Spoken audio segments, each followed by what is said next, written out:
Ndababukije amahoro y'Imana abane namwe. Amazina ni yayandi nyene, ni Jules Ndayikeza, ariko shemye mugiye kubirabirako ni Jules Mutebutsi Official. Ndagarutse kugira ngo tuganire.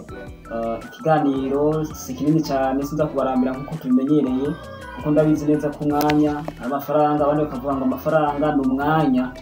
Rero muri iki kiganiro tugiye kumara kanya turiko turaganira, tugiye kuganira ibintu umuntu adakwiye kwibagira mu buzima, kubera hari ibintu uza gusanga uvyibagiye hariho ingaruka ntonto canke nini bivanye zishobora kugushikira kubera ivyo bintu wavyibagiye.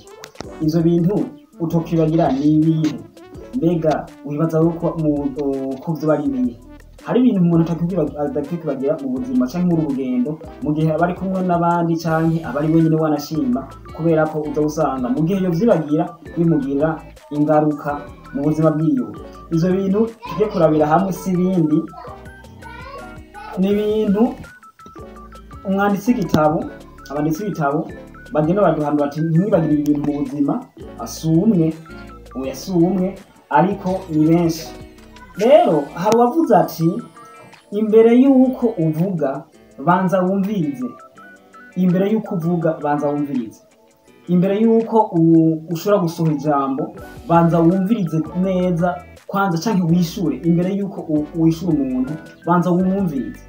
Umwumvirize neza ivyo yavuze, kugira ngo ntuze kumwishura ibihabaye canke ibitandukanye n'inyishu wotanze, kuko ushobora kuba akavuga utamwumvise neza ukaza kumwishura inyishu itari nziza, ishobora kumukomeretsa ku mutima kandi atarivyo warushaka, atarivyo warugambiriye.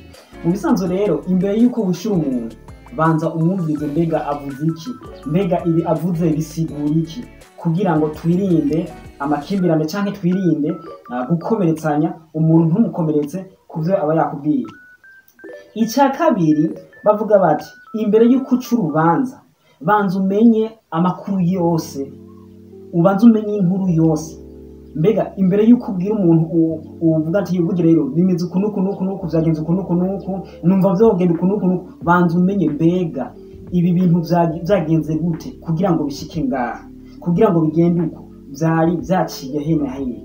Hama ubanza umenye amakuru yose, hama ushobora kuvuga ati nanje rero ku bwanje numva no bigenza uku, numva no bivuga uku, numva no uyu muntu two mugenza uku nuku. Mugabo wamaze kumenya amakuru yose, kuko utabanje kumenya amakuru yose ushobora guca urubanza, canke se ushobora gufata ingingo itariyo, ingingo yoza konona umubano mufitanye n'umuntu. Ica gatatu bavuga bati imbere y'uko ushobora gufata ingingo banza wiyumvire, uhanuze agatima nama ame yawe, ubanza ugahanuze uvuga ati mbega ko ngiye gufata ingingo, iyi ngingo ngiye gufata niyo ya nyayo, kuko ingingo zo gufata mwo kimwe nizo gutuma unezerwa canke wicuza, kuko mu buzima ingingo dufata nizo zituma abantu umwe yo kwicuza canke uwundi yonezerwa. Ufashe ingingo mbi uzicuza mu buzima, ariko niba ufata ingingo nziza uzobaho neza mu munezero, ata kibazo na kimwe, donc atarubanza wishimye, atarubanza wiyagiza mu mutima uvuga uti jewe vraiment iyo no kabaye nomenya ibi, iyo menya no bikoze uko. Ariko rero imbere y'uko ucugura urubanza canke se imbere y'uko ufata iyo ngingo banza wiyumvire, ufata akanya ko kwiyumvira ati burya rero muri ibi bintu ko ngiye kubikora uku, ingaruka nziza bigiye kunzanira ni iyihe, canke ingaruka mbi vyonzana ko ni iyihe. Hama umaze kumenya kubona yuko ingaruka nziza ariyo nini cyane, hama ubone gufata iyo ngingo. Numaze kubona yuko ingingo ugiye gufata yoza ata inyungu ari nkeya, bireke mugabo ubanza ugirene, ubanze wiyumvire kwanza. Ica kane, imbere y'uko ugira ikintu ukoze, imbere y'uko ukora ikintu icyo cyose mu buzima, sinuvuze ngo wokora iki, oya, imbere y'uko ugira ikintu cyose ukoze banza wanalize, ukore des analyses, que ça soit qualitative ou quantitative, sinzi ko ntuzobigenza, mugabo banze wanalize uti mbega iki kintu ngiye gukora ndagikore gute canke iki kintu nogikora gute nokigenza gute noca hehe nogenza imbere yuko ugira icyo ukoze banza wanarize neza kuko nubundi utanarije neza ico kintu nubundi hari kizovuga ni iyi ntuze ya iki kintu ca kane gisa nk'iki ca gatatu duhejeje kurabira hamwe imbere yuko ufata ingingo banza uyumviye refreshire kwanza banze urefreshise uvuga ati mbega ko ngiye gufata ingingo bigenze gute rero no kugira icuko no kugira ngo imbere yuko ubanza uja gukora banza wanarize uvuga ati jewe maze kwanariza iki inkagenze ukuntu kimeze ukuntu kizonzara inyungu nini hama ubone gushira mu ngiro. Ikigira gatanu imbere ko tuvuga kugira gatanu banza urabe neza yuko wasonze subscribe aha hepfo ngaha mu mfuruka urayibona ndakunze kubicishaho ubanze ukore like hama ukore share na comment nibona ko iki cigwa kigushimishije canke kikwigishije inyandikire muri commentaire uvuga ati jewe ndavyishimiye canke nimba ari kibazo mbaza ukimaze nta ngorane ndakwishura.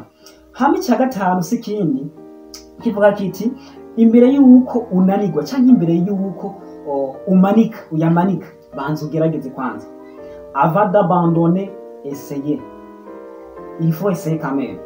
Hari abantu mu buzima usanga ubwoba ari bwo bubataha igihe cyose bashira ubwoba imbere mu bintu byose bashira ubwoba imbere.